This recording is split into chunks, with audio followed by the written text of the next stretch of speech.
And we will be having communion.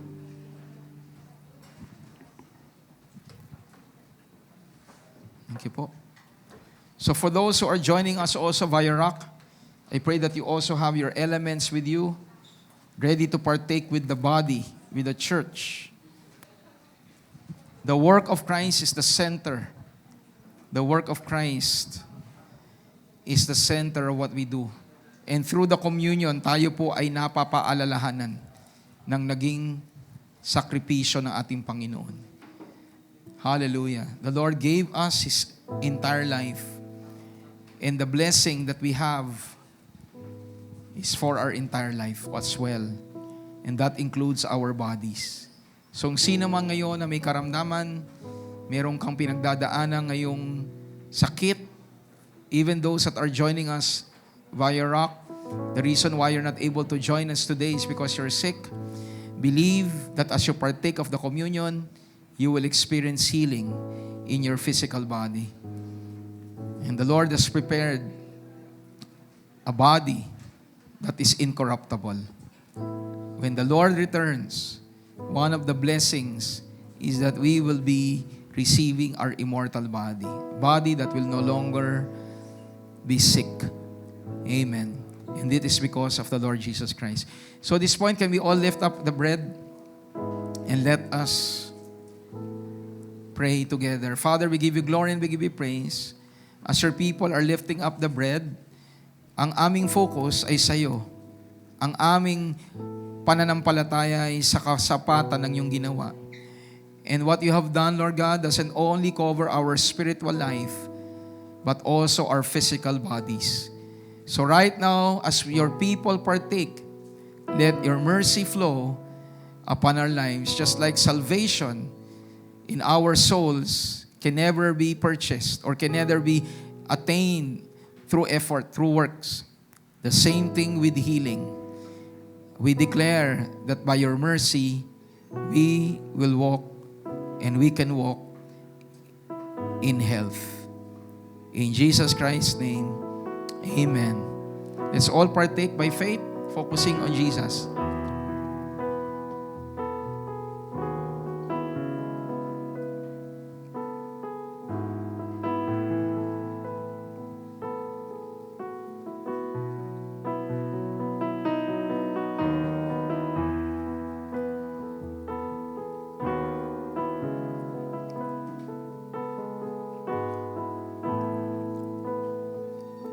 Thank you, Lord. Thank you, Jesus.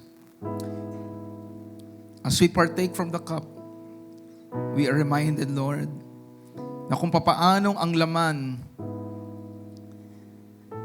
nito ay maibubuhos or aming tatanggapin ng buong buo. Ganon din ang ginawa mo nang ibigay mo ang buhay mo. You poured out your life for us.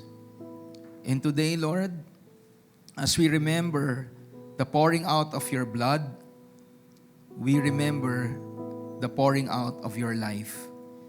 Dahil ang buhay ay nasa dugo. At sa oras na ito, Panginoon, we just believe that your sufferings led to our righteousness. You who knew no sin became sin, that through you, we who are sinners can now be declared to be the righteousness of God. Thank you, Lord, for a mighty work, for the great exchange that you have done at the cross. And we can live the power of that cross in our lives today.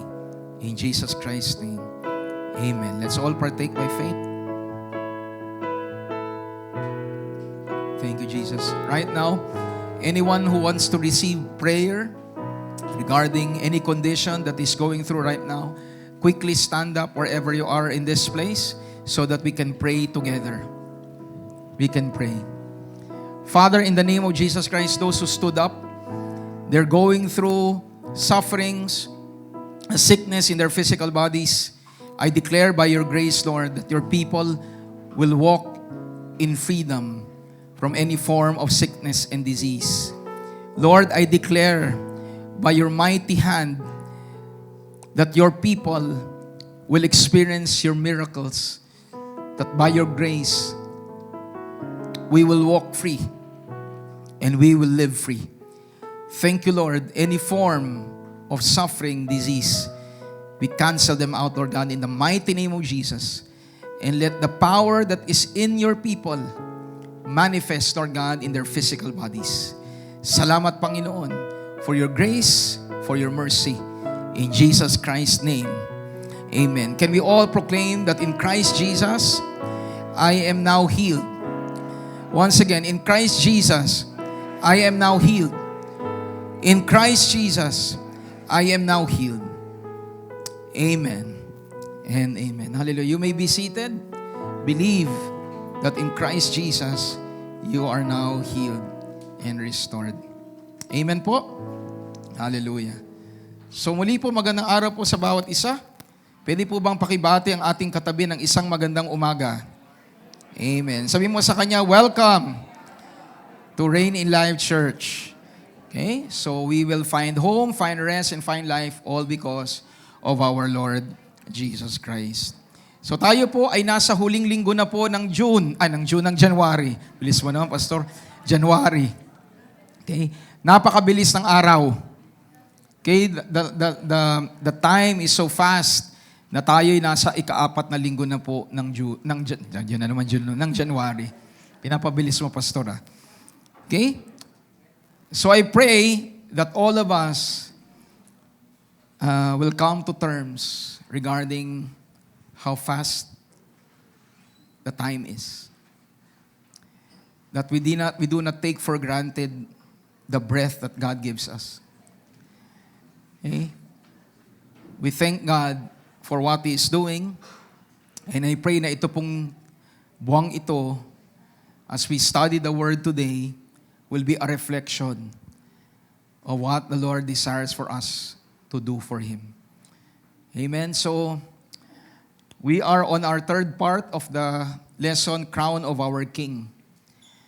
Okay, and before we continue, we'd like to encourage everyone that if you have missed out any portion of the series, you can go back to Facebook, YouTube, for you to be able to listen to the entire preaching. Okay, mahalaga po na tayo po ay hindi po napag-iiwanan. Diba? Sa klase, pag tayo po ay nakaliban, what do? You seek out the lesson. Diba? Because meron pong pagsusulit na dadating. Diba? And more than that, you want to learn. So every time that the church is open and the preaching of the word will be done, let it be a habit of everyone that if ever for whatever reason you miss it out, you try to listen, especially preachings on a Sunday. Okay, may mga pagkakataon talagang hindi maiiwasan, pero dapat po ay atin pong binabalikan. Can I hear an amen? Okay? Because the Lord wants us to continue to grow together as a community. Okay? So let us now proceed to sa atin pong text. Again, in Zechariah chapter 9, verse 9, rejoice greatly, O daughter of Zion. Sino po dito ang part ng Zion? Zion represents the people of God, and it also represents the church. When you go to the book of Galatians, binabanggit po doon, Zion, hallelujah, our mother, okay, which represents grace, is representation of, as well, of the church. Okay, so tayo po, na bahagi ng Zion, the Word of God tells us that we are to rejoice, and we are to rejoice greatly. So again, who are the people of Zion here? Okay, we are to rejoice greatly. Hallelujah. And why are we supposed to rejoice greatly? Because, behold, your King is coming to you. This happened, more than 2,000 years ago, the first time that Jesus Christ came, naging kagalakan ng bayan niya. lalong-lalo na sa kumilala sa Kanya. At tayo bilang mga mananampalataya, the Lord Jesus Christ is coming back again. Can I hear a big amen? Review lang din po tayo ulit, kagaya ng ginawa natin kanina umaga sa 8 o'clock. If you agree with what is being said, you can just shout out amen. No, hindi ko na po kailangan sabihin, can I hear an amen? No, if you agree with what is being proclaimed, just shout it out, amen. Okay? So again, Jesus Christ is coming back. And tayo bilang mga mananampalataya, we are not fearful of His return. Actually, we are excited. And that is one of the many signs that you are a believer. You're expecting the return of Jesus. Because He fulfilled this first coming, tayo na mga mananampalataya, we expect that Jesus Christ will return. At ang nais natin actually is for Him to return in our generation. And there are so many signs that are pointing towards that direction, that Christ is coming back in our own generation. Palakpakan ho natin ang ating Panginoon. Hallelujah! But one thing is certain, whenever the Lord Jesus Christ comes, it should bring about joy. At dinescribe ang Panginoon dito, Him being just and having salvation. He possesses the power to save.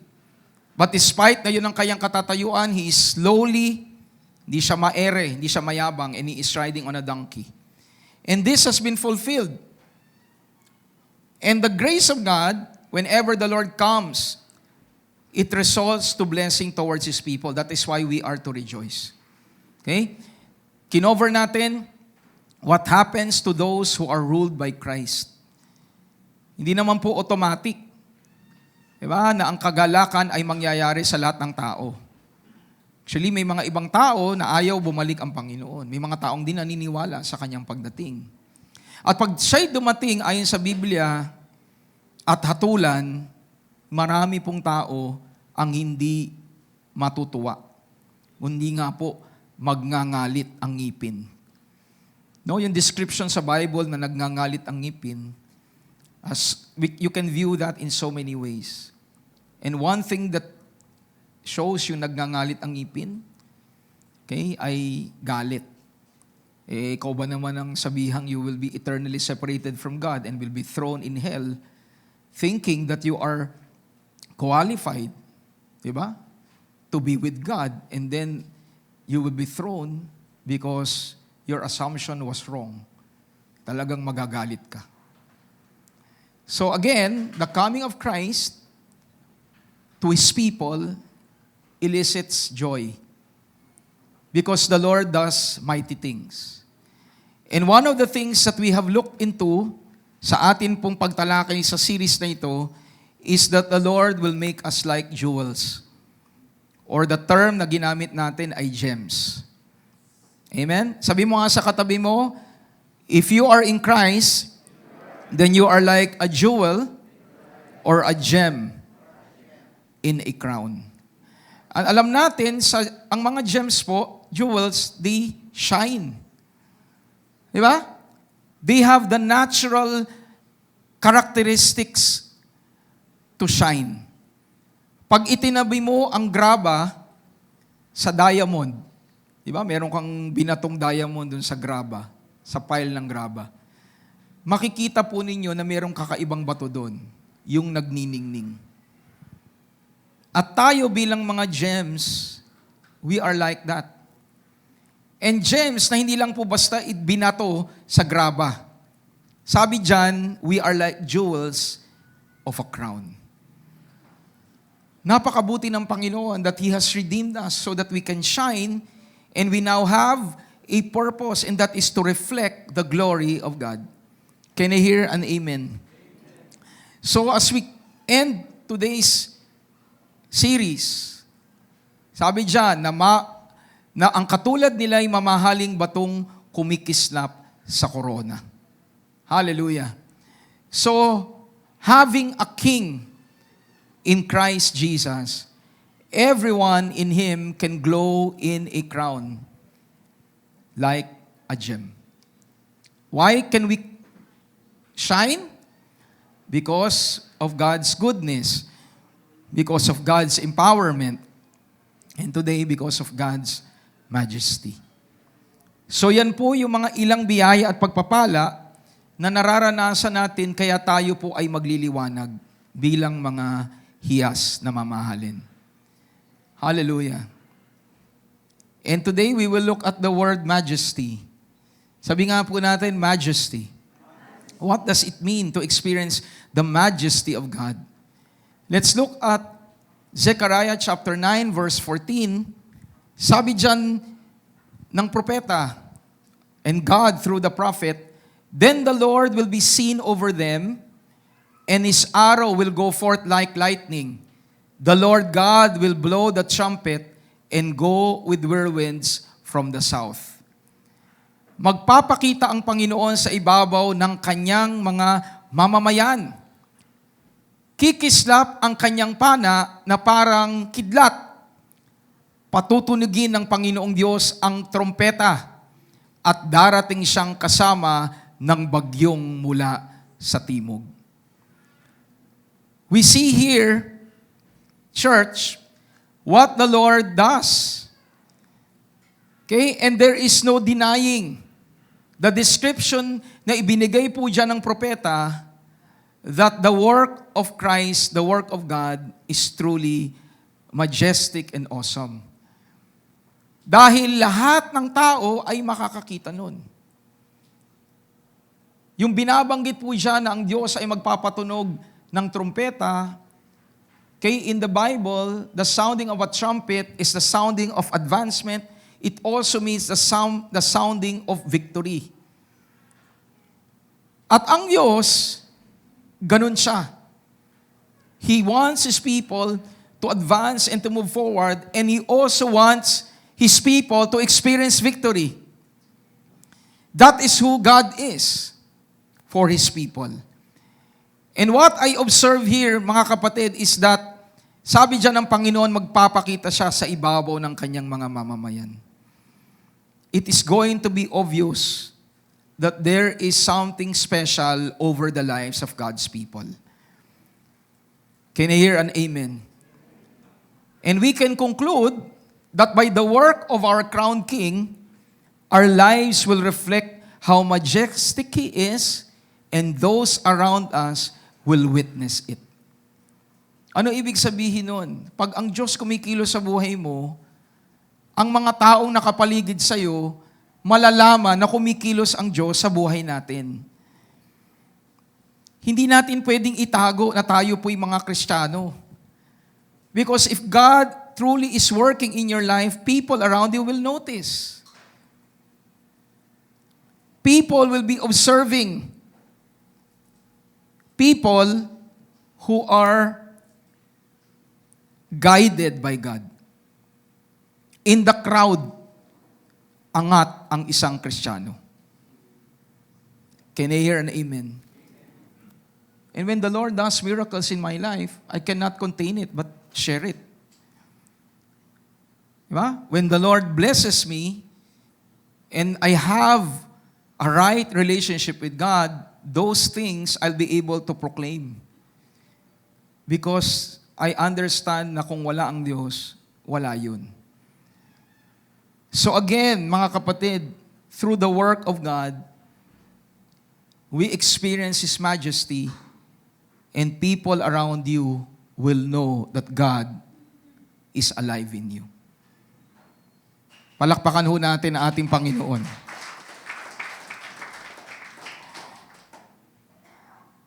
In verse 15, ang tanong, why does the Lord do such things?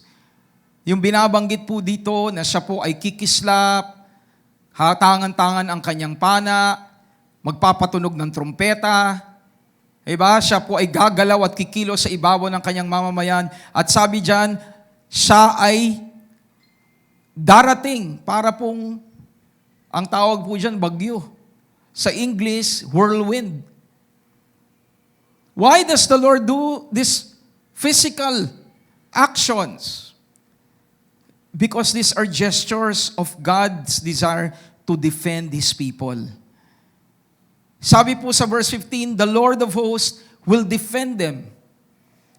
So bago sinabi that the Lord will defend, okay, nag-illustrate si Zechariah kung ano yung mga gagawing pagkilos ng Diyos. So ultimately, the desire of God is to defend His people. Alam niyo po, those that are in Christ, those that are in God, our defender is no other than God. And the Lord is able to do miracles just to reflect how serious He is in defending His people. At anong result? Anong result sa bayan niya? I hope you always see it that way. The Lord acts, and then there are blessings that happen because of people who trust in God. Sabi dyan, they shall devour. Sino yung they dyan? God's people who are defended by God. Hallelujah. Meron pa po mga silya dito po. Baka po gusto niyo po dito sa loob. Okay po. Hallelujah. Para pong classmate, di ba? Ang ganda, nasa isang classroom. Okay, there are still seats here. Kung gusto niyo lamang po. Para po makikita ko po kung gising po kayong lahat. Okay? So going back, the Lord of hosts will defend them. And what are the blessings? They shall devour. God's people will now devour and subdue with sling stones. They will drink and roar as if with wine. They shall be filled with blood like basins, like the corners of the altar. Basahin natin sa Tagalog. Iingatan ng Panginoon, makapangyarihan, ang kanyang mga mamamayan.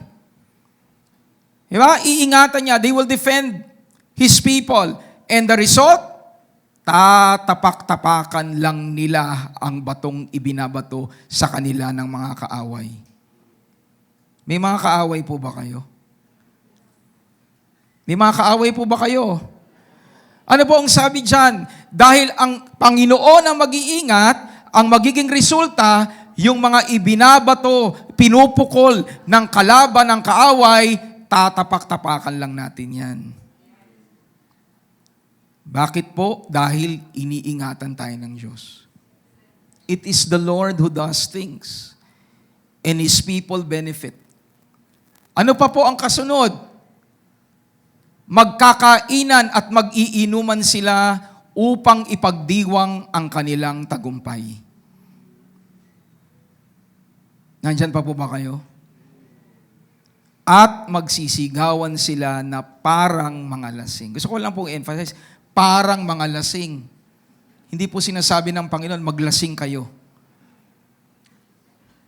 The Bible is so clear, alcohol is not the will of God for you and for me. Kung ipangtatanggal mo lang ng bacteria or virus, pwede po. Yung isopropyl or ethyl, pwede po. Huwag niyo lang pong iinumin. Diba? At binabanggit dyan yung parang. Ganon sila nagagalak sa katagumpayan ng Panginoon na sinasabi ng Diyos. Magagalak kayo't magdiriwang para kayong mga lasing. So nangangahulugan, hindi natin kailangan ng inuman eh. Hindi natin kailangan ng alak na inaalok ng mundo dahil higit sa sapat ang tagumpay na ibinibigay ng Panginoon sa bayan niya para tayo magtagumpay, para tayo magalak. Sabi po ng aklat ng Epeso, sabi po sa Ephesians, do not be drunk with wine, but be filled with the Holy Spirit. Sabi mo nga sa katabi mo, huwag maglasing, huwag uminom ng alak, ng beer. Diba? Sinusunod ka naman, Pastor, si Lord, di ako umiinom ng alak, beer. Anything that will cause you to be drunk is not according to the will of God. Sabi mo sa Kanya, ang pwede nating ipuno, sabi mo sa katabi mo, ang pwede nating ipuno sa buhay natin ay ang Espiritu ng Diyos. At ang totoo, pag Espiritu ng Diyos ang pumupuno sa atin, hindi po yan fake. Yan po ay tunay. Yan po ay tunay. Di mo nga kailangan bumili. the Lord offers something free. I'm reminded of the book of Isaiah. Sabi doon, come to me. Diba? Come to me and drink and avail of something that is free. Ang pagpapala ng Panginoon ay hindi po binabayaran. Ang pagpapala ng Diyos ay sagana niyang ipinagkakaloob sa mga taong sa Kanya po ay nagtitiwala. So what happens? Mabubusog sila at ng inuming katulad ng mangkok na punong-puno ng dugong iwiniwisik sa mga sulok ng altar. Hallelujah. The truth is, when the Lord fills us, He fills us to overflowing. That is the power of what God does when we are defended by the Lord. Sabi mo sa katabi mo, the Lord is our defender. And to just capture yung aking pong sinabi at in-explain kanina, God, our defender, the defender of His people, allows us to trample over our enemies. Pag ang Diyos ang pinagtitiwalaan mo, hindi pwedeng hindi ka magtagumpay. Pag ang Panginoon ang nasa iyo, hindi pwedeng ikaw ay manatiling talunan. So why is it we experience defeat? You already know the answer. And this applies to all aspects of our lives. And today, as we continue, I'd like to focus on the word defend. Sabi nga natin, defend. The word defend is gaunan, is to cover, to surround, and to defend. Sabi doon ni Zechariah, the Lord will cover you. The Lord will gaunan you. It can be to cover you. The Lord will be there to surround you so that no one can attack you.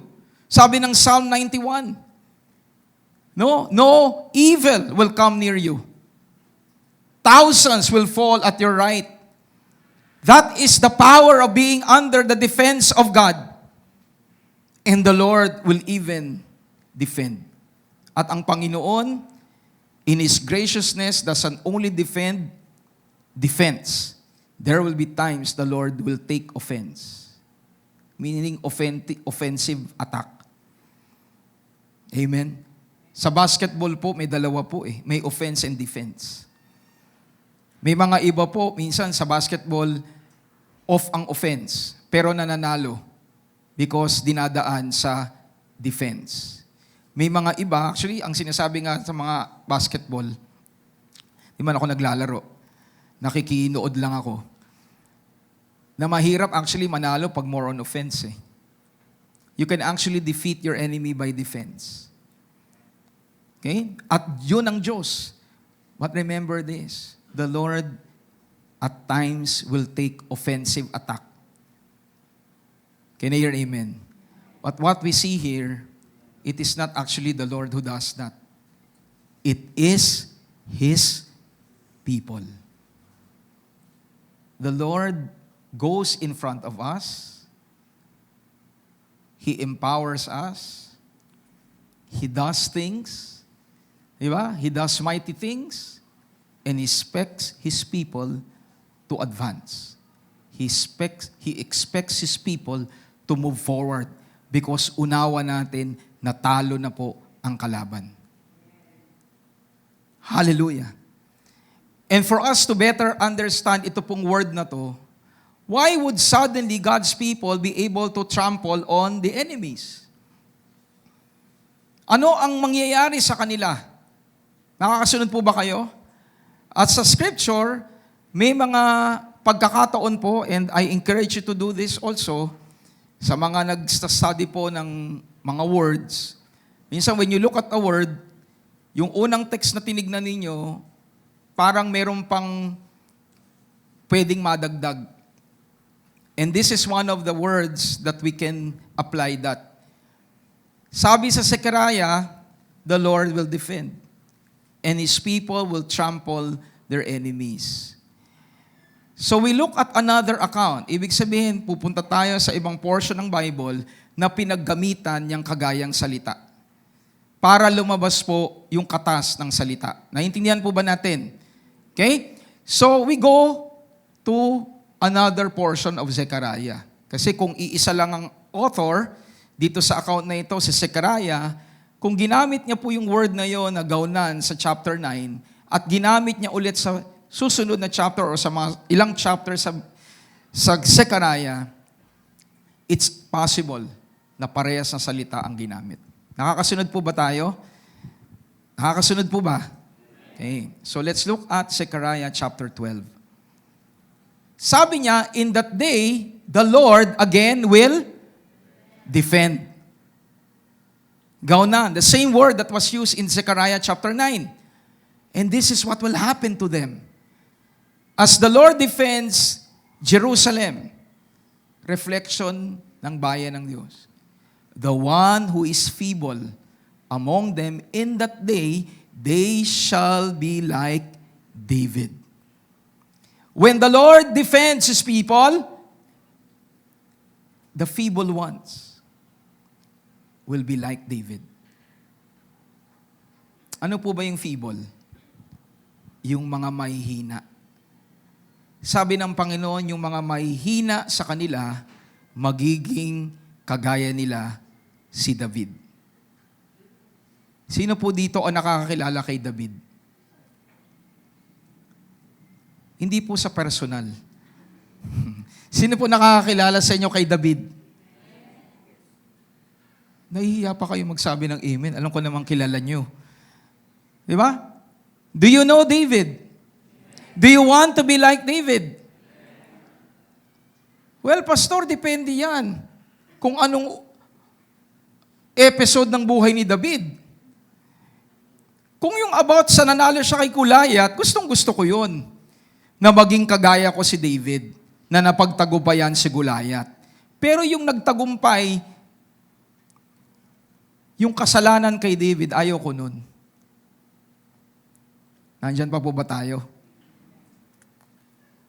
Diba? We often look at heroes in the Old Testament to be flawless. Pero si David, may moment siya sa buhay niya na nag-commit siya ng adultery. At nawa sa grasya ng Panginoon, yung pong adultery ay isang bagay na atin pong hindi wini-welcome sa buhay natin. Can I hear an amen? Sa mga may asawa po dito, adultery is not acceptable before God. Can I hear a big amen? Alam nyo nga po, I don't want to go to, sabihin ko na lang din. One time po, sa ating pong devotional, and the Lord reminded me of this. How He hates adultery. If you will read sa gospel, sabi ng Panginoon, anyone who divorces his wife, diba, and marries, commits adultery. At sinasabi doon ng Panginoon, whoever divorces, diba? Without any cause, except for adultery. Sabi ng Panginoon, except if it is because of adultery. And it hit me nung binabasa ko yun. That the only reason na in-state mismo ng Diyos to a certain degree, can cause separation between husband and wife is adultery. So, ibig sabihin, sa harap ng Panginoon, that is unacceptable. Are you listening po? Nung binabasa ko yun, sabi ko, Lord, kayo ang nagsabi niyan. Except for adultery. So this tells us, church, adultery is never acceptable in relationships of believers. Love your wife. Love your spouse. Love your husband. Because the Lord hates divorce. And everyone says, Amen. So again, we would like to be like David, the one who won. Diba? At ang nakakamangha nga dyan, pinag-uusapan natin ang buhay ni David, nanalo siya kay Goliath, natalo siya kay Bathsheba. Tama po? Nanalo siya kay Goliath, higante. Pero nung nakita niya yung kasalanan, yung oportunidad na magkasala, bumigay siya. And this reminds us, church, na hindi tayo dapat nagmamalaki. Even the New Testament reminds us that you should not be boastful, thinking that if you run after temptation and sin, you can always win against it. Especially kung ikaw ang humatakbo doon. Especially kung ikaw ang lumalapit sa kasalanan. Sabi po ng James, do not be deceived. The reason why you're tempted is not simply because of the circumstances, but because of the desire that is in your heart. Kaya mga kapatid, this is a reminder to everyone. God wants us to be like David, the one who wins, not just over physical circumstances, but even over sin and temptations. Can I hear a big amen? At sabi po sa Biblia, magiging silang sinlakas ni David. Muli po, tanong ko po sa inyo, gusto niyo po bang maging sinlakas ni David? Ano po ang paraan? Ang pag-iingat ng Diyos. You allow God to defend you. And the result, as we continue, is that maging ang angkan ni David ay magiging parang Diyos. Ano po, when I was reading this, an account in the Bible that tells us na nais ng Panginoon na tayo'y maging kagaya niya. Hindi ibig sabihin yan maging kagaya ng Diyos na tayo'y maging Diyos, kung hindi maging kasing tatag ng Panginoon na anuman pong mga pagdadaanan nating mga pagsubok at kalaban, hindi tayo matitinag dahil ang Diyos ang ating pong kasama. Sabi ng Panginoon, you will be like the house of David, and the house of David will be like God. Why? Because God lives in that house.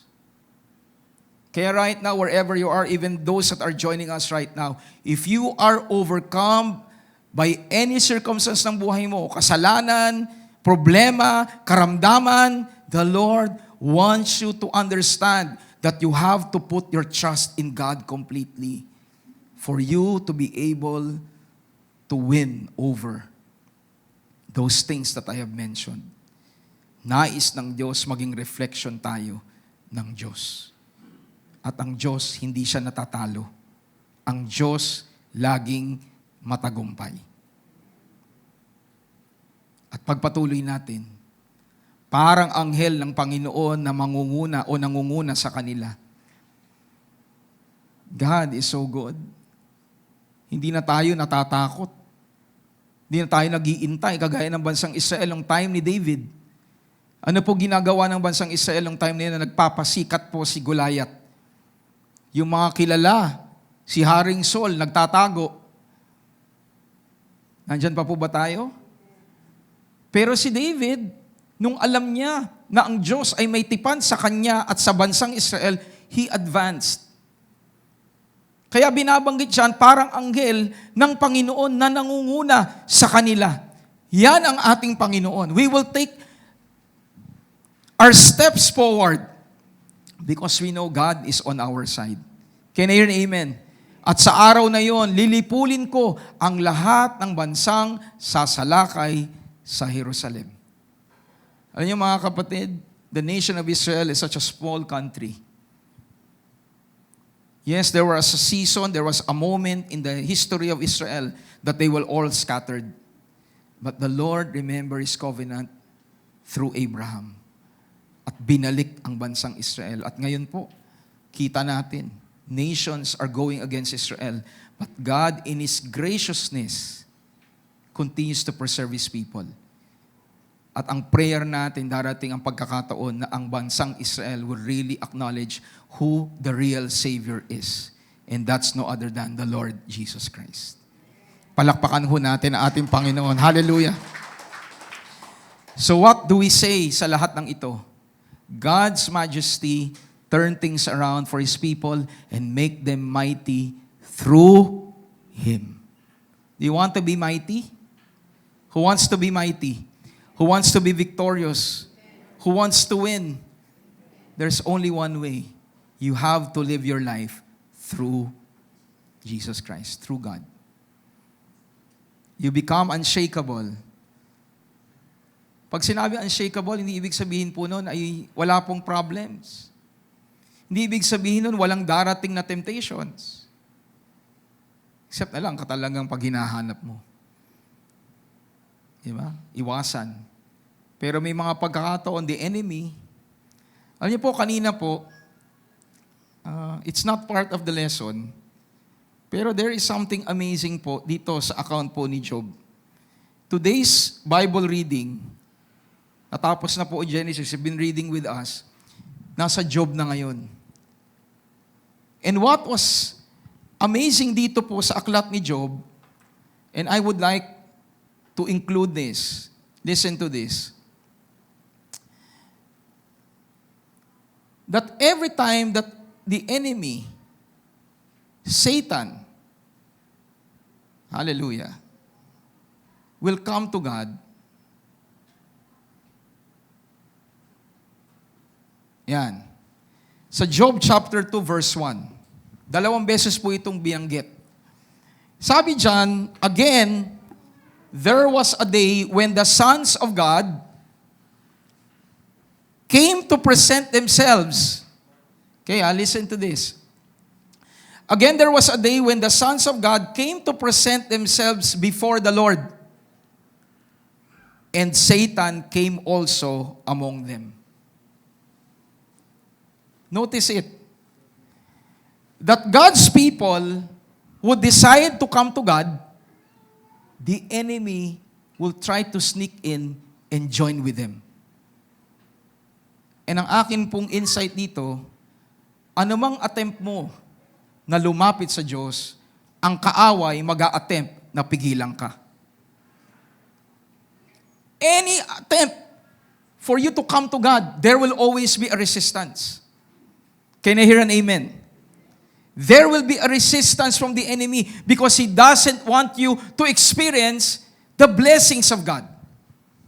So sa araw na to mga kapatid, if you want to experience the miracles of God, if you want to be winning over the battles in your life, understand that the enemy will try to deceive you, to attack you, but don't allow him to win.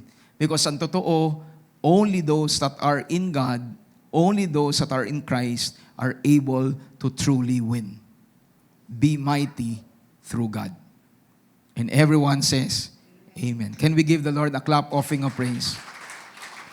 So this point, we will take a break and we will be giving to God. Okay, bilis mo, Pastor, Hallelujah. Kanina umaga, ganun din po.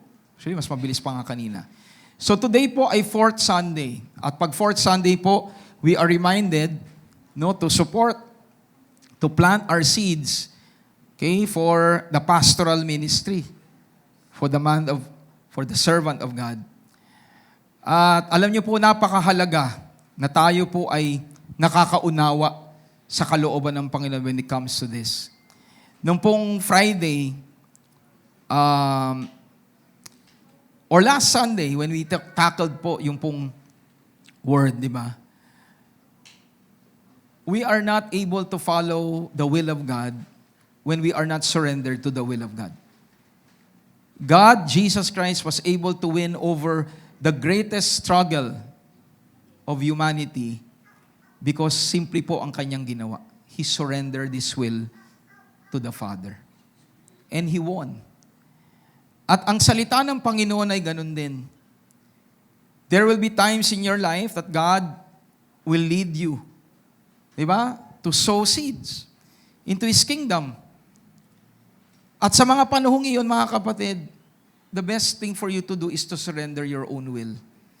Lord, sabi ng salita mo, sumuporta sa lingkod mo. Pero Lord, ayoko. Pero Lord, eto na lang ang meron ako. Ano po gagawin natin sa mga panahon na yun? Let not my will be done, but yours be done. And you will be amazed when you're able to follow the will of God, the Lord will supply. At ang galak ay mangingibabaw sa ating mga kalooban.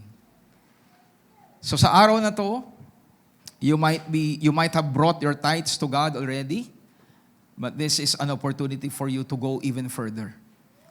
Support, diba? The servant of God. And there are so many scriptures that tell us that we are to do so. Let us pray. Father, we give you glory and we give you praise for this wonderful opportunity that we can be a blessing to your kingdom through the servant, Panginoon, na iyo pong itinalaga. Salamat, Panginoon, na kayo po'y nagtuturo sa amin bilang iglesia, bilang bahagi ng inyong katawan. At nagpapasalamat kami, Panginoon, na kahit kailanman, hindi po kayo nagpapabaya. So as we surrender our own desires and our own will to you, Lord, I know and we know, Lord, that you will bless your people. Salamat, Panginoon. We understand the principles behind the word and we apply it, saying that let not our wills be done, but yours be done. In Jesus Christ's name, amen and amen. So let us give to the Lord with a cheerful heart and let us give with a sense of gladness. Thank you, Chiki. Okay, so announcement lang po sa atin. Mamaya pong hapon, 2 o'clock, we have Vibe. Sa atin po mga ignited po. Magsama-sama po tayo at mamaya po ay maririnig po natin. Hallelujah. Si Kuya Carl. Si Carl po ang mag-share po ng Word of God mamaya. So we are all excited to be hearing the Word of God through Carl. Lead po natin for Ignited. Okay? So, let us now continue. Sabi natin, before we ended the first half, is that the Lord causes His people to be mighty in Him. So now na tayo ay nasa Panginoon, ano na tayo? Who are we now? Now that you are in Christ Jesus. Do you want to find out who you are now in Christ? Okay? So tignan po natin sa 1 Corinthians chapter 1. For you see your calling, brethren, that not many wise according to the flesh, and not many mighty, not many noble are called. So I'm going to dwell quickly on 3 C's. 3 C's. Do you know the first C? Tayo na nakikristo, in English, we are now called. Called. We are called by God. At gusto ko pong idiin ang spelling. Called. C-A-L-L-E-D. Hindi po C-O-L-D. Dahil maraming Kristiyano nang lalamig parang bangkay. Nang lalamig parang walang buhay.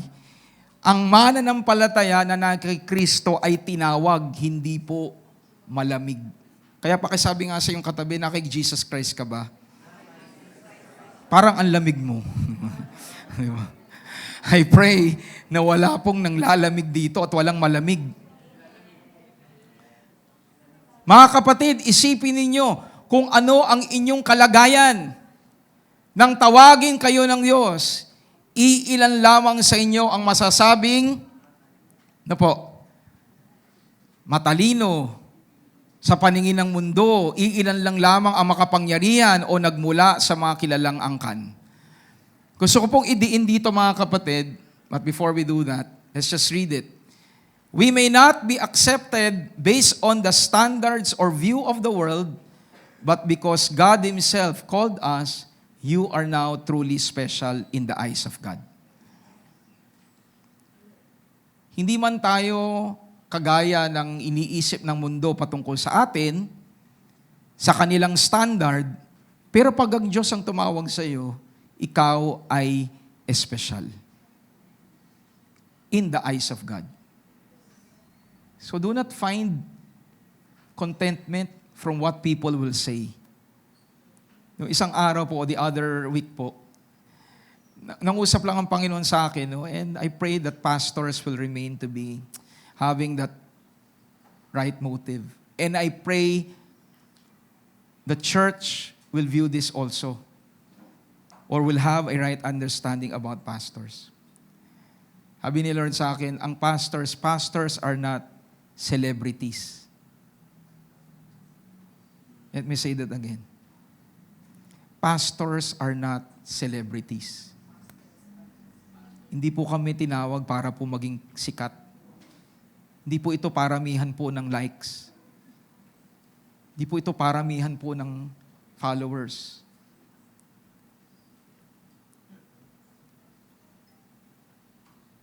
Kaya mga kapatid, ganun din po ang dapat ninyong maging tingin sa mga lingkod ng Panginoon at maging sa ating pong mga sarili. Hindi tayo tinawag ng Panginoon para maging celebrity. We are called by God to follow the calling of God. Yun tayo. Can you hear an amen? Kung maging tanyag ka, sikat ka, bonus na lang yun, pero hindi natin hinahanap yun. And if you feel that you are taken for granted by people, there's one who will never take for granted of you. And that is God. That is the Lord. He calls you, and His sight, you are special. And everyone shouts, Amen.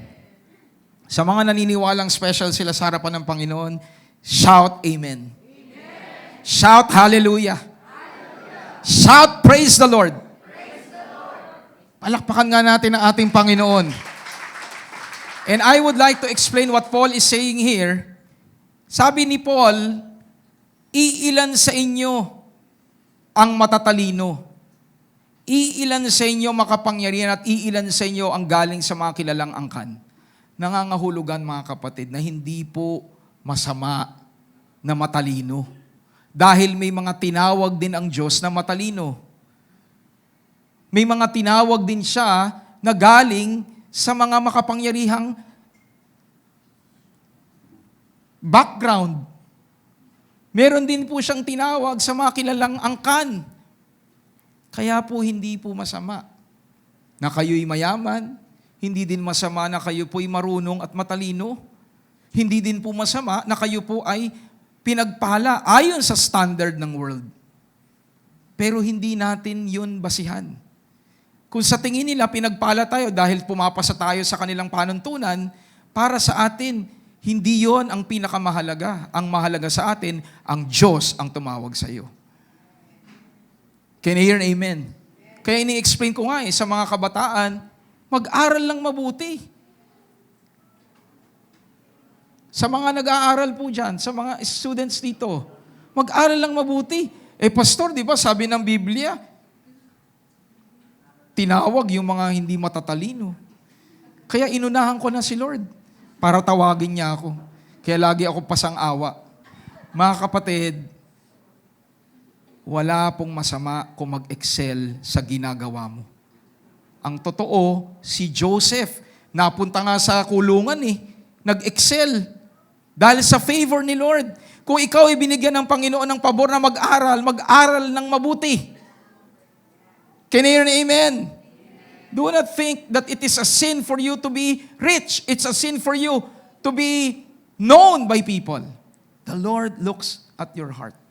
At ang totoo po yung binabanggit siyang matalino, yung matalino ayon sa kaalaman ng mundo. Malinaw po ba mga kapatid? Ang nais ng Diyos, and by the way, when you look at the context ng 1 Corinthians, binabanggit dyan, tinuturing nila na mga mangmang, foolish ang mga Kristiyano. Bakit? Kasi why would these Christians trust, tagulugin ko po, bakit ang mga Kristiyanong ito nagtitiwala sa Diyos na sinasabi nilang Diyos, nagkatawang tao, tapos napako sa krus, naging alipin. Why would I even follow a God like that? Di ba? Ang tao normal, sumusunod saan? Sa mga sikat. Sa mga dakila. Kaya yung mga Griego, yung mga philosophers, bakit itong mga Kristiyanong ito? They are foolish. Yung mensaheng pinapangaral nila patungkol sa Diyos, na nagmahal sa taong mga makasalanan. Sino gagawa nun? For them, that is foolishness. Pero sa atin, that is the power of God to salvation. Yun ang daan sa kaligtasan. Yung malaman natin na si Kristo Jesus, ang Diyos na mapagmahal, Diyos na nagliligtas. And everyone says, Amen. Can we give the Lord a clap offering of praise?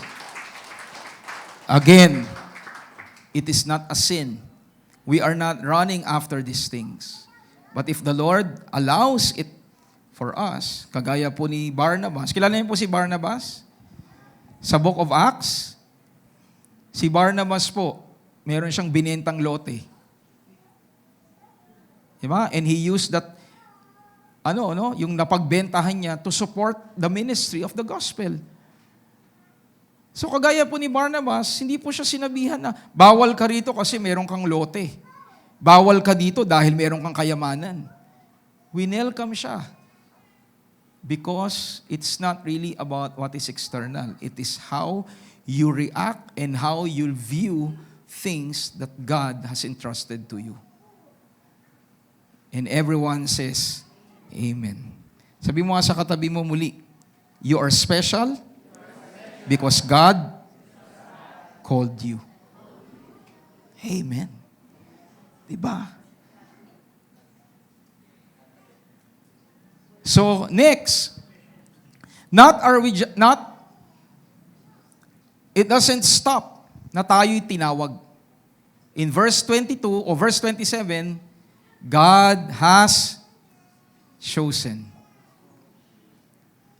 Ngunit, pinili ng Diyos ang mga itinuturing ng mundo na mangmang. Again, sabi dyan, itinuturing ng mundo.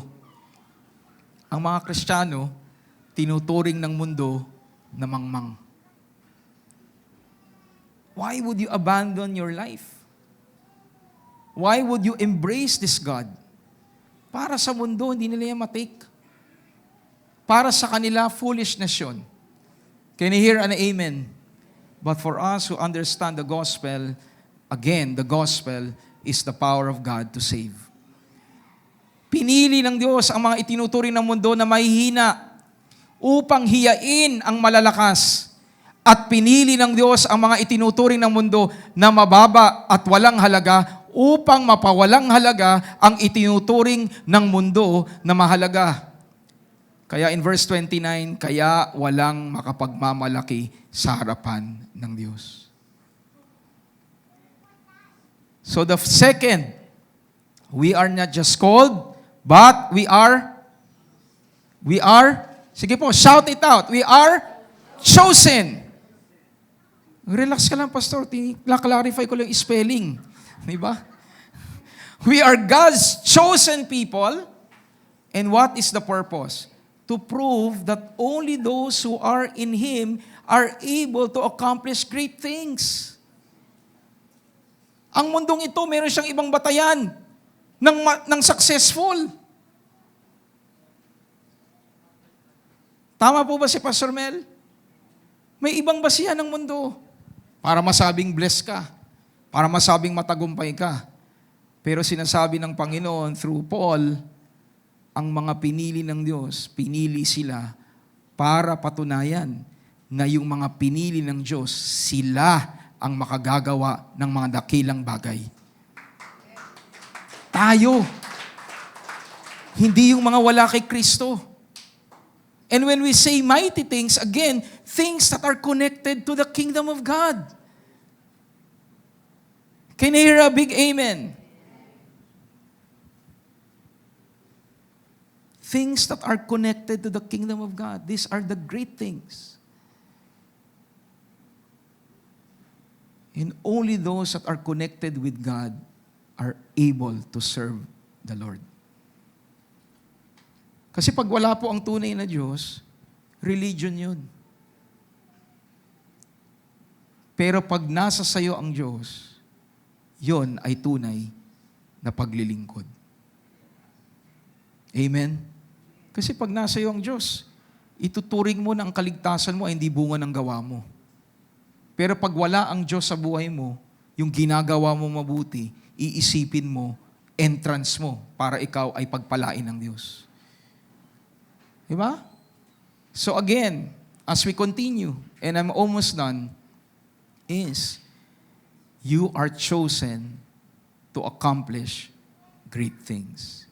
Sa pamamagitan mo, mapapatunayan ng Diyos na makagagawa siya ng mga dakilang bagay sa pamamagitan mo. And everyone says, Amen. Sabi mo nga sa katabi mo, dahil sa Diyos, dahil sa ginawa ng Diyos, makagagawa ang Diyos sa pamamagitan mo ng mga dakilang bagay. And everyone shouts, Amen. Hallelujah. Last but not the least, in 1 Corinthians 1:30-31, but of Him, meaning Jesus, you are in Christ, who became for us wisdom, righteousness, sanctification, and redemption. As it is written, He who glories, let him glory in the Lord. Dahil sa Kanya, dahil sa Diyos, dahil kay Kristo Jesus, tayo'y na kay Kristo. At si Kristo ang atin ng karunungan. Si Kristo, sa pamamagitan niya, itinuring tayo ng Diyos na matuwid. Ibinukod tayo ng Diyos para sa Kanya. Tinubos tayo ng Diyos sa ating mga kasalanan. Kaya ang sino man, sabi po sa kasulatan, ang gustong magmalaki, ipagmalaki lamang ang ginawa ng Diyos. If there is a reason for you to glory, glory in God. There's nothing that we can brag of. It is because of God. Can you hear an amen? At anong makikita natin dyan? The last C. Si Kristo ang iyong karunungan. Si Kristo ang iyong katwiran. Si Kristo ang iyong kabanalan. Si Kristo ang iyong katubusan. So si Kristo ang lahat-lahat sa atin. So ibig sabihin, kay Kristo tayo ay complete. Christ is your completeness. Sino po dito ang nakay Jesus Christ? You are complete. Everywhere you turn, if you are in Christ, you are complete. And practical po ito sa excerpt na to. Bakit kompleto ang nakay Kristo? Kasi kompleto siya eh. Very simple explanation. Bakit kompleto ako pag na kay Kristo ako? Kasi kay Kristo, si Kristo, walang kulang sa Kanya. There's nothing lacking in God. Can you hear an amen? So kung tayo nasa Kanya, sa Kanya na kompleto, nangangahulugan, tayo po ay what? Kompleto. Pakisabi nga sa katabi mo, kompleto ka. Dahil na kay Kristo ka. The enemy will try to deceive you. The enemy will try to say to you, you are incomplete. Pero when you are in Christ, tayo ay kompleto. Palakpakan nga natin ang ating Panginoon. Sige po, malakas sa palakpak. Para sa Kanya, we are complete. The world may say otherwise. You lack this. Kulang ka pa dyan. Kulang ka pa.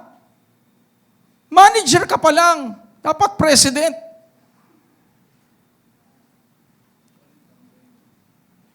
You are never complete based on what the world offers. Remember, wherever you are now, whatever position you are right now, according to the standard of the world, when you are in Christ, you are complete.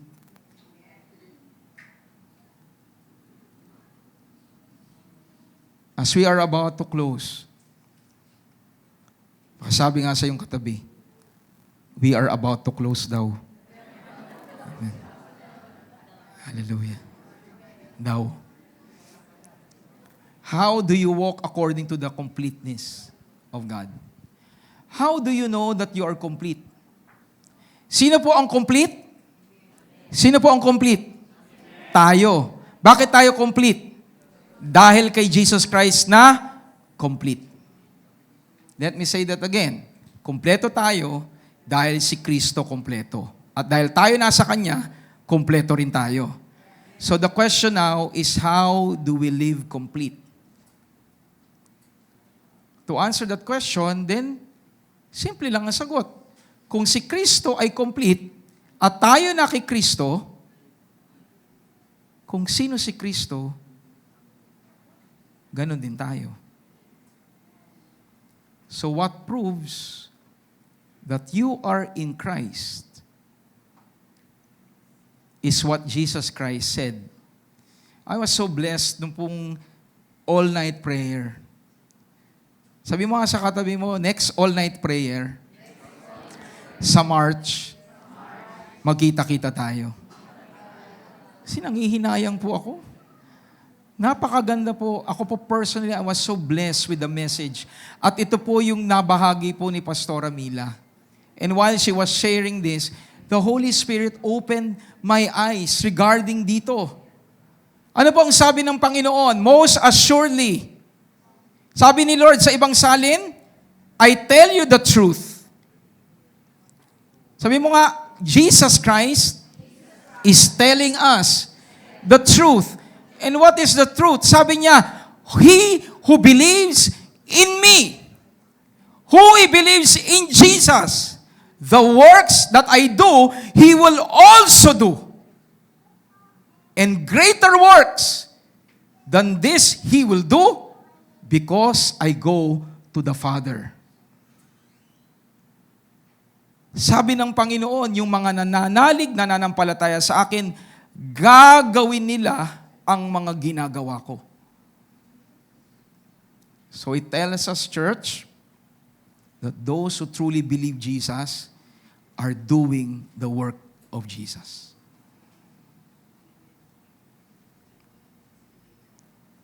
Let me say that again, and I would like to say that sa Tagalog. Sabi ng Panginoon, ang mga nananalig at nananampalataya sa akin, ginagawa ang ginagawa ko. Uulitin ko po, baka po hindi natin naintindihan sa Tagalog eh. Sabi ng Panginoon, ang mga nananampalataya sa akin, ginagawa ang ginagawa ko. So what will prove that you're a believer? If you're doing the works of Jesus Christ. Sa ating panahon, marami nagkiklaim, I'm a believer. I'm a Christian. Pero sabi ni Lord, if you are truly a believer, you are doing what I'm doing. Kung ano yung nakikita nyo sa akin, ginagawa nyo. And this is not something na pinipilit. Natural na gagawa ang isang taong nananalig kay Kristo. Pastor, ano ba ginawa ng Panginoon? Well, you look at the Gospels. Yung ginawa ng Panginoon, how He preached the Gospel, how He ministered to people, how He corrected people, how He blessed people. Everything that Jesus did, He did it because He was following God. And those who believe in Jesus will do the things that He did. Amen. At sabi nga ng Panginoon, even greater things will you do because I am now going to the Father. We can expect even greater things. Amen po? Because God has returned to the Father. Sa Tagalog, sinasabi ko sa inyo ang totoo. Ang sumasampalataya sa akin ay makagagawa rin ng mga ginagawa ko. At higit pa, ang magagawa ninyo dahil pupunta na ako sa Ama. So can you ask your neighbor? Can you ask your seatmate? Tanungin niyo yung katabi niyo, are you doing the work of Jesus?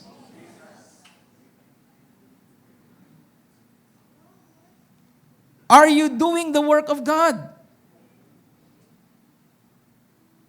Because the truth is, you will know them by their fruits. You will know true believers. if they're doing the work of Jesus Christ. And everyone shouts, Amen. So as we are almost done, yan naman, those who truly believe in Jesus, sino dito yung tunay na nanalig sa Panginoon? Then it will be natural for you to work the work of Christ. Magiging natural sa iyo. Hahanapin mo ang gawa ng Diyos. Hahanapin mo ang paraan para makapaglingkod.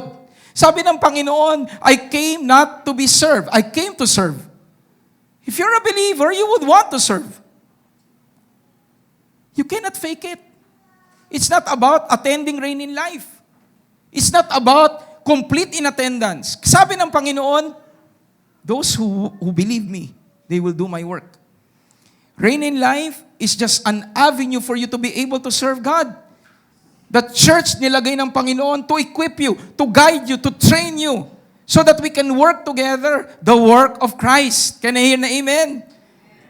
But if you are here, every Sunday, your motive is just to hear the word, and you're not doing the work. Sabi ng Panginoon, those who believe in me will desire to do my work. It will be natural for you to work the work of Christ. And not only that, you will embrace His words.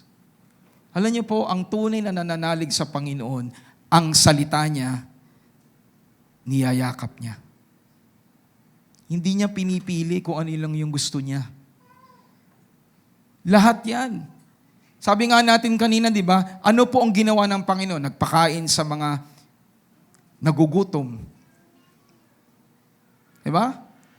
Nasa disyerto o nasa ilang. Ano ibig sabihin na mensahe noon? Simply, He became a blessing to those who are in need. Nangaral sa ng salita ng Diyos. Are you sharing the word? He prayed for people. Are you praying for the sick? Do you get the point? Nandyan pa po ba kayo? Disciples and true believers of Christ will hear this. Alam niyo po, more than an option or by force, when you truly believe, you will do the work. Hindi ka na kailangan pilitin.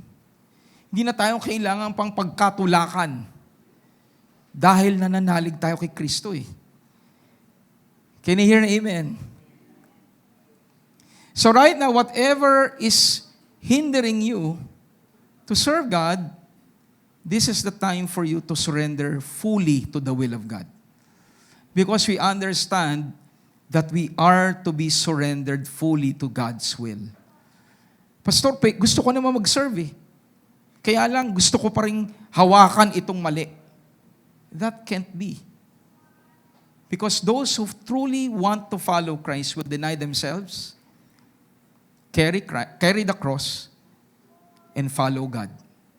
If you want to really follow the Lord, you have to deny your own will to follow Jesus. At hindi po yun magiging struggle. Bakit? You believe eh. Tama po ba? It will be natural for you to serve God because you believe.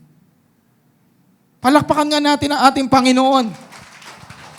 And those in Christ will even seek His work and the words and will not try to escape them. I wrote this down. Ang mga tunay na nananampalataya, hinahanap yung oportunidad na mag-serve. At hinahanap ang salita ng Diyos. Hindi sila nag-e-excuse. Those who believe the Lord, they will not always find an excuse not to serve. Can I hear a big amen? Si Christ was like that. Mababasa natin sa gospel, kamamatayang pangalang ni John the Baptist, na close sa kanya. Nung nakita niya yung mga tao na naghahanap sa kanya para sila'y pagalingin, ano pong sabi ng Biblia? Jesus was filled with compassion. because they were like sheep without a shepherd. So ano ginawa ng Panginoon? Sinantabi niya yung feelings niya.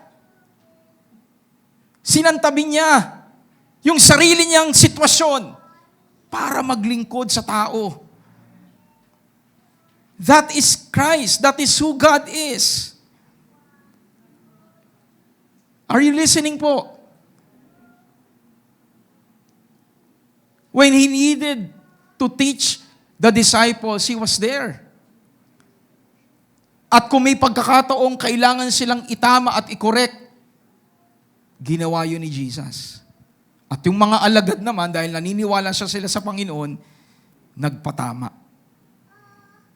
Nandyan pa po ba kayo?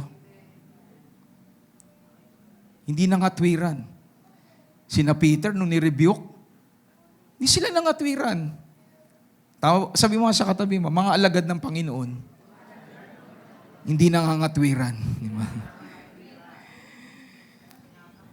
Ni-rebuke siya. Very straightforward. Sabi ni Lord kay Peter, "You are not mindful of the ways of God. Get behind me, Satan." Kung sabi ni Peter, grabe ka naman, Lord. Di ba? Grabe ka naman. Yan ang tingin mo dyan. Eh, nung time na binabasa ko, you cannot save Jesus. Jesus will be the one to save you. Si Peter, ang nagmamalaki, di ba? Iligtas kita, Lord. Di pwede yan. Mga kapatid, we need to do the work of Christ. And those who believe will do His work. And they will embrace the words of Jesus. And everyone says, Amen. Those who do the work of Christ, they don't count what they do. Let me say that again. Those who work the work of Christ, they don't count what they do. Sabi ni Lord, sa araw na to 20 lang ang pagagalingin ko 20 lang. Di ba? Pagpapahingan niyo naman ako, yung 20 exhausted na ako. Ganun po ba, Panginoon? Ganun po ba siya? Hindi. He did not count the many ways He blessed people. Kaya yung mga Kristiyano na tunay na nanalig sa Diyos, hindi tayo nagbibilang. Dahil nananalig tayo sa Panginoon. Ba't parang wala na po nag-i-amen?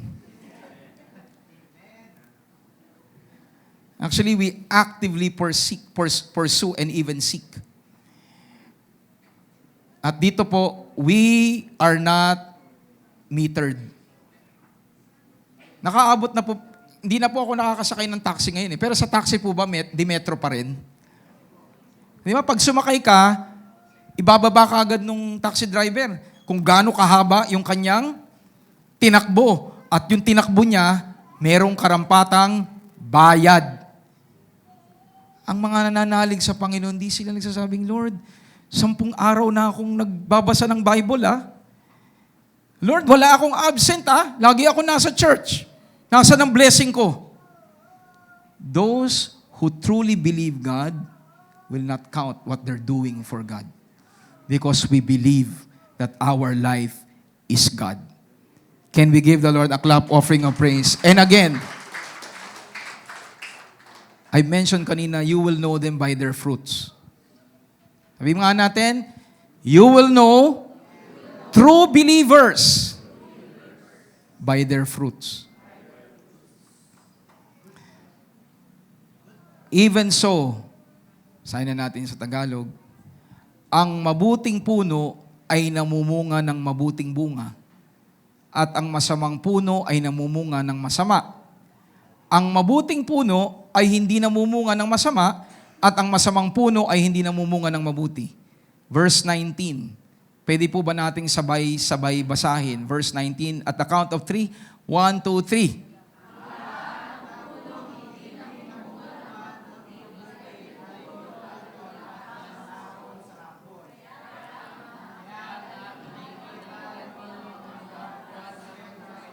Amen. Naintindihan ko po ang inyong pagkakabasa. Verse 19, dito po muna tayo mag-focus. Ang lahat ng punong hindi namumunga ng mabuti ay pinuputol at tinatapon sa apoy. Sino po ang nagsabi nito? Sino po? Si Jesus Christ. Naniniwala po ba tayong gagawin niya ni Lord?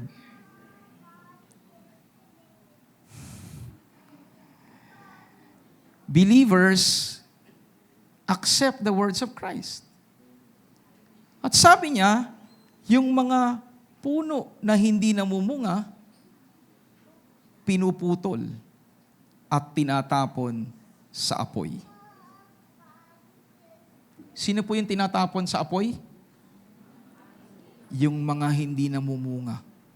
Sino naniniwalang gagawin po ito ng Diyos? Bakit ayaw niyang maniwala? Gagawin po ba ito ng Panginoon?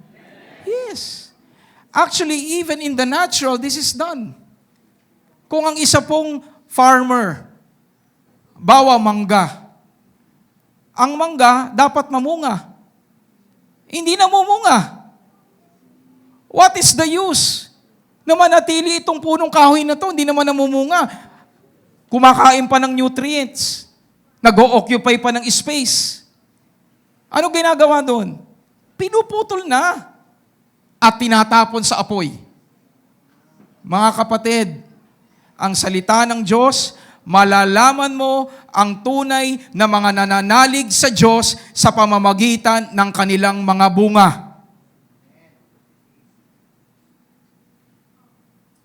Tanong mo yung katabi mo, namumunga ka? You cannot escape the words of Jesus. Salamat sa Diyos, tinuturuan tayo ngayon. And those who believe in Christ, believe the works of Christ, and they will accept the words of Christ. Kaya nga, makikilala nyo ang mga huwad na propeta sa kanilang mga gawa. You will know, kung yung mga propeta, malalaman natin kung huwad sa pamamagitan ng kanilang gawa. Malalaman mo din kung ang isang tao ay tunay na Kristiyano. Malalaman din natin kung tunay na lingkod ng Diyos at kumikilala sa Panginoon ang isang tao. Kung ang ginagawa niya ay mabuti. And they are doing the work of Christ. Hallelujah. Again, pakisabi nga sa iyong katabi, you will know people by their fruits. Our crowned King, through Christ Jesus, has made us instruments to reflect His majesty, for in Him now we are called, chosen, and you are complete. Mga kapatid, I hope that it sinks into your heart that believers are called, chosen, and complete. At sabi natin kanina, kung si Kristo complete at tayo'y nasa Kanya, yung ginagawa niya, ginagawa din natin. And everyone shouts, Amen. I'll end with this story, the parable of the pearl of great price. Ang kaharian ng Diyos ay parang o katulad din ito. May isang negosyanteng naghahanap ng magagandang perlas. Nang makatagpo siya ng isang mamahaling perlas, ipinagbili niya ang lahat ng kanyang ari-arian at binili niya yung perlas na yun. This parable, at times, ini-interpret siya na ang tao, para makamit si Kristo, kailangang ipagbili ang lahat. The works of Christ, the words of Christ says that Pero alam natin, it is a process. Can you hear an amen? It is a constant surrendering of your will to God. Kaya yung for me, the best interpretation ng parable na ito does not pertain to us. It pertains to Jesus. Nang nakita niya ang napakahalagang perlas, iniwan niya ang lahat para lang maangkin yung nag-iisang perlas na yon. Yon ang ginawa ni Jesucristo para sa iyo. The Lord Jesus Christ abandoned everything that He had. Because in the sight of God, we are like precious gems. And why are we precious? Bakit tayo mahalaga? Ang basihan natin si Kristo. Nagawa ni Jesus na i-give up ang lahat para lamang mabili tayo. Ganon tayo kahalaga sa harapan ng Panginoon. Can you hear an amen? Again, you are like a precious gem because Jesus paid for your life. Kanina po, okay, pakita na natin to. So in summary, we are gems in the sight of God because of the goodness of God, because of the empowerment of God, and because of the majesty of the Lord. Kanina the Lord gave me this illustration regarding sa crown na yan. Hallelujah, mamaya na po. I would like to end with this conclusion. Sabi mo sa katabi mo, this is the conclusion. Are you living like a precious gem together with other gems, embracing the purpose of your crown king? Ito ang maging conclusion mo sa araw na to. Yung sagot sa tanong na to. Namumuhay ba akong mahalagang hiyas sa harapan ng Diyos kasama ng mga mahalagang hiyas?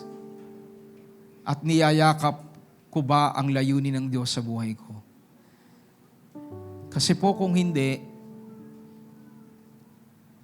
that is not the best position for you. Can you hear an amen? Ito pong illustration na to, yung crown. Kung halimbawa po yung crown na yan, meron pong iisa dyan. Imagine niyo na lang po. Magiging kompleto po ba yung crown? Nakikita nyo, may mga slots dyan na dapat may pagkakalagyan ng bato. Maganda po bang tignan? Maganda po bang tignan? Pag nadyan sa crown na yan, isa lang. Di ba, hindi po magiging ganap. The reason why this is beautiful because there are slots there wherein other gems should be plugged in. Kaya dinidiin ko po kanina, are you living like others? Are you living like Jesus? Are you living like those who truly believe God? You see other people preaching the gospel. Are you preaching together with them? You see people supporting the gospel, supporting the work of God. Are you one of those? Sunday, you see people, the work of God is being done. Are you part of what is being done by the others? Are you listening? So at this point, before we sing, I want to invite lahat po ng SMVPs. Lahat po ng SMVPs. You have signed up. I want you to stand up wherever you are. Lahat po ng SMVPs, tumayo po kayo. Don't be afraid.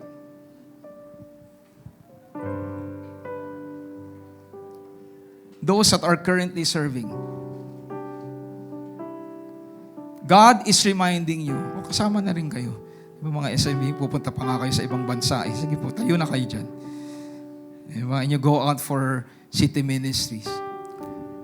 these people, you are being reminded by God that you are precious gems in His sight.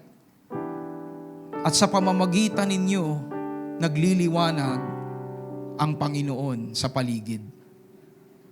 At sa lesson na narinig natin ngayon, the Lord wants you to continue, and even greater works will we do. Can I hear an amen? Greater works will we do. Continue to do and even go further. Pero ang kausap po ng Panginoon ngayon ay hindi po yung mga nakatayo lamang. Lalong kinakausap ng Diyos yung mga nakaupo.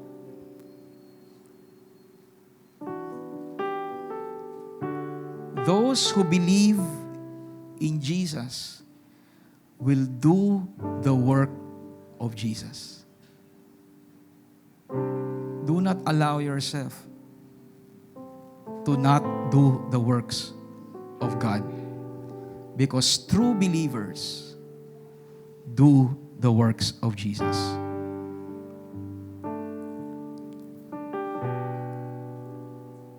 Is the word clear today? Yung mga nakaupo, we did this, and God led me to do this. Because He wants you to picture yourself today that you should not be sitting down. You should be doing the work together with others who are standing up for the glory of God. God loves everyone. Kaninang umaga when I did this, may mga lumapit na po sa akin. Sabi, Pastor, hindi naman ako marunong umawit, hindi naman ako marunong ganito. Sabi ko, lagi kang nakangiti sa smile ka. Tapos sabi niya sa asawa niya, sisigan na to sa creatives. Sabi ko, kasi, di ba sa IT siya? Kaya, sa biyahe ng Panginoon, I'll be sending the link to them and they will sign up. God doesn't want you to be sitting down. He wants you to believe, and those who believe in His name will do the work of Jesus Christ. We will together preach the gospel. We will not allow things to hinder us to truly serve God. Can I hear an amen? And today, very clear ang message ni Lord sa'yo. Kung mananampalataya ka at alam kong mananalig ka, hindi mo na ito pagtatagalin. You will start to serve God. And you will say, Pastor, paano? Nandito kami para kayo gabayan. But decide to serve God. And I tell you, true believers work the work of Jesus Christ. So I encourage everyone right now to stand up. Lahat po tayo. Sige po, maging yung mga nakaupo. Let's all rise up now. And we will proclaim the name of Jesus. What sets us apart is not our own talents and skills. What sets us apart is the name of Jesus Christ. Majesty. Majesty.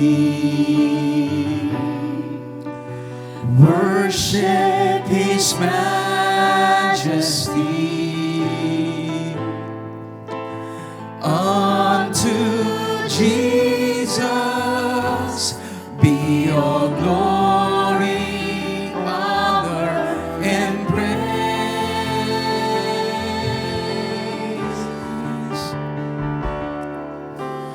Majesty, kingdom, authority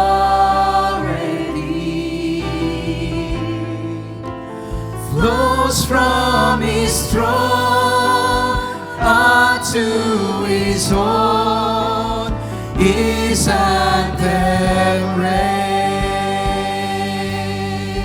Once again, everyone.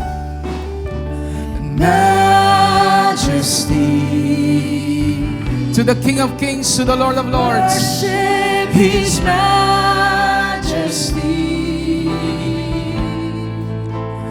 Unto Jesus be all glory, power and praise.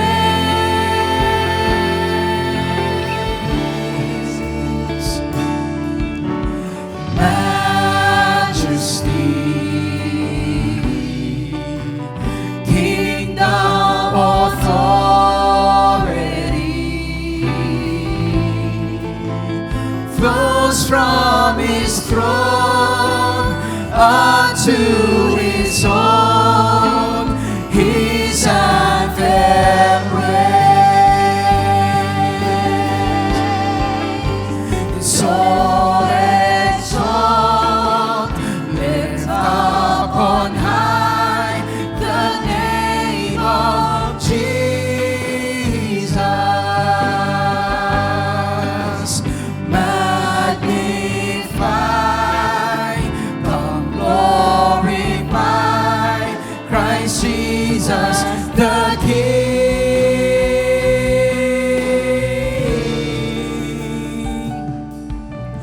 Majesty, worship His majesty. Jesus who died, now glorified, King of all kings. Come on, everyone, so exalt. So exalt, lift up on high the name of Jesus. Magnify, come glorify Christ Jesus the King. So exalt, lift up on high the name of Jesus. Magnify, come glorify.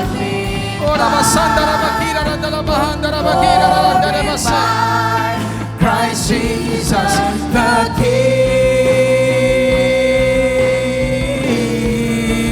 So exalt, lift up on high the name of Jesus.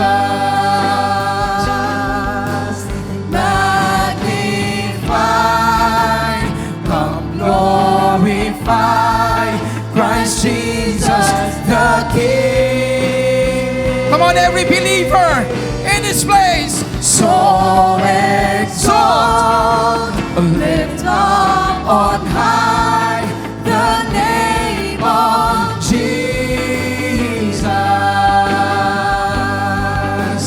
Magnify, come glorify Christ Jesus the King.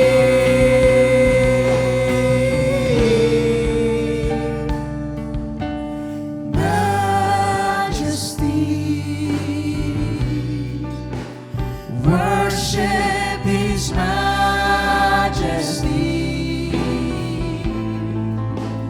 Jesus who died is now glorified. Jesus who died but now glorified. It's Jesus who died but now glorified.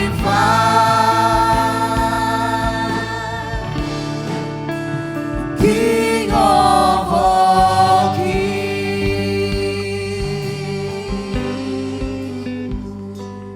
Oh yes, God. We are called by you, Lord. We are chosen by you. We are complete in you. And those who understand their standing before you will do the works that you do. Thank you so much, Lord, for calling us, for choosing us, for making us complete. At may purpose yun. There is a reason why you saved us. May purpose kung bakit niyo po kami inihiwalay sa mundo. may layunin kung bakit niyo po kami tinawag. At sa inyo, lahat ng bagay ay aming masusumpungan. And the reason for that is to do the works that you're doing. To be part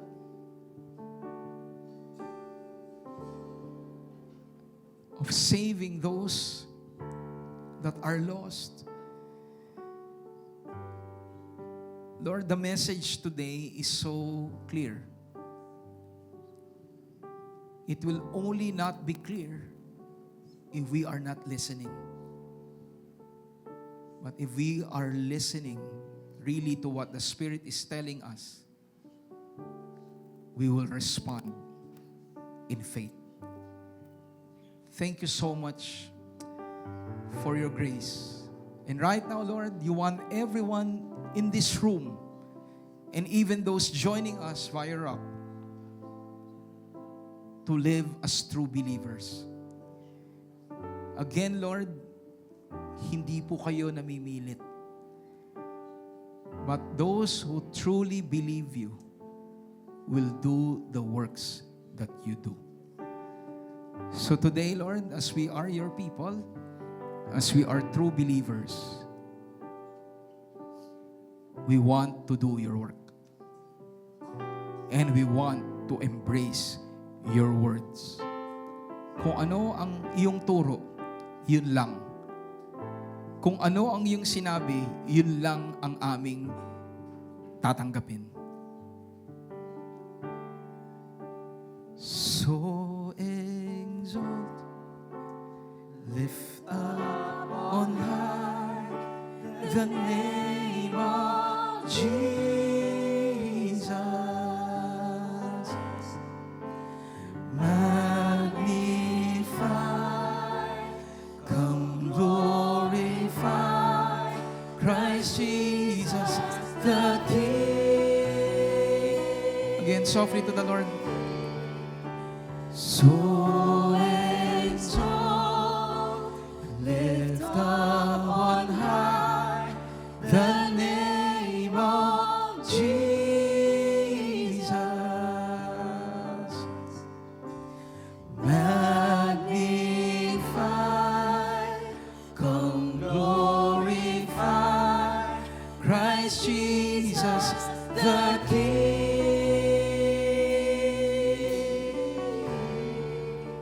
Yes, Jesus. Jesus, you are our King. You're our Lord. Do as you will in our lives. Let not our wills be done, but yours be done. And we say that really, truthfully. We have plans, we have our own knowledge and wisdom that we try to set our lives according to what we desire. According kung sa anong iniisip naming tama. But today, Lord, we just simply say, we believe and let your will be done in our lives. And we want to see ourselves, Lord, by your grace, because we are true believers, we will start to work the work of Jesus Christ. So empower us, fill us, and allow us to be part of a community that truly loves Jesus Christ. We just bring back to you all glory and all praises. In the mighty name of Christ, our Savior, Jesus. And everyone shouts, Amen and Amen. Pakisabi nga sa iyong katabi, we are blessed to be hearing the voice of Jesus in our lives today. And everyone shouts, Amen. Palakpakan ho natin ang ating Panginoon. So at this point, I would like to sit down and we would like to call on our abundance na magre-render po sila ng worship sa atin pong Panginoon. Palakpakan ho natin ang team or ang abundance po na ngayon po ay nasa pangunguna po ni Kuya Janjan Figueroa. Palakpakan ho natin ang Panginoon sa buhay po. Sige po, kids. Kids tuloy. Come on, youth. Di pa po tayo tapos. Okay, we will have our benediction after po nito.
There's a light that shines with hope and grace, fills the sky with your mercy each day. We're alive. Let your glory pour out, Jesus. There's a joy that overwhelms our soul, 'cause we know our God is in control. Overflow. Let your favor pour out, Jesus. This is the day that the Lord has made. We will rejoice and be glad in it. This is the day that the Lord has made. We'll rejoice and be glad in it. We'll rejoice and be glad in it. There's a joy that overwhelms our soul, 'cause we know our God is in control. Overflow. Let your favor pour out, Jesus. Jesus. This is the day that the Lord has made. We will rejoice and be glad in it.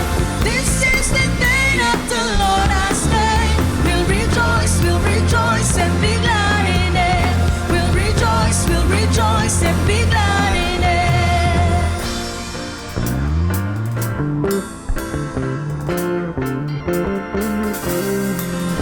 Leave behind what happened yesterday, 'cause today there's a new thing happening. Leave behind what happened yesterday, 'cause today there's a new thing happening. Leave behind what happened yesterday, 'cause today there's a new thing happening. Leave behind what happened yesterday, 'cause today there's a new thing happening. Leave behind what happened yesterday, 'cause today there's a new thing happening. Leave behind what happened yesterday, 'cause today there's a new thing happening.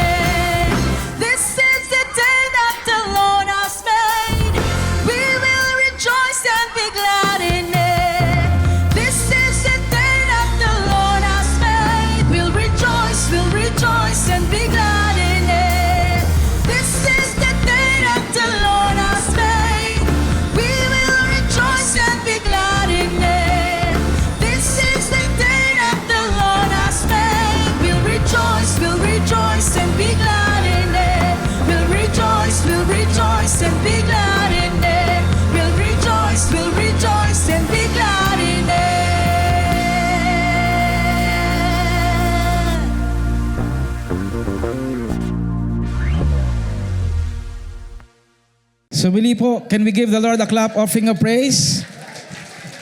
Thank you po, Kuya John and of the rest of the Abundance. So this is one of the ministries where you can actually be involved in. And there are a lot sa ministry po, sa Reign in Life. You have One Accord, you have LSS, Lights and Sound System, you have Creatives, you have Smile, okay? You also have Kidsaders, nagtuturo po sa mga bata, okay? And of course, Abundance po, okay? And there are a lot of things na pwede pa tayong mag-contribute po sa karya ng Panginoon. So, sign up today and the Lord, hallelujah, will do mighty things in your life. Can we all rise up?